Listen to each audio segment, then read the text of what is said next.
which impose restrictions on the economic resources and use of funds. So when we talk about use of funds, how do we use the funds?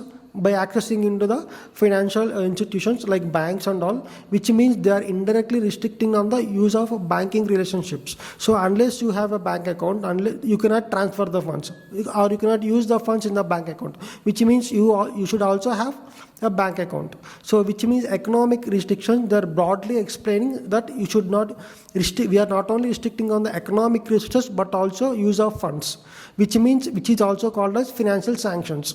At the end, I'll give you a very clarification how the types of sanctions can overlap each other.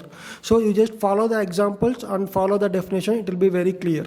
So I'll repeat, economic sanctions are those sanctions which impose restrictions on the economic resources and also the use of funds. When we say use of funds, how do we use the funds? When we have funds in the bank, which means they are restricting on the banking relationship, which is also called as financial sanctions. That is simple definition of economic resources. And next comes under the trade sanctions. Trade sanctions are those sanctions which impose restrictions on the trade. Simple. Which trade? It can be any trade, depends upon the specifications. They in the trade sanction, they'll definitely mention, okay, these type of trades are restricted. For example, trade in the oil and gas or energy sector, or maybe some iron and steel.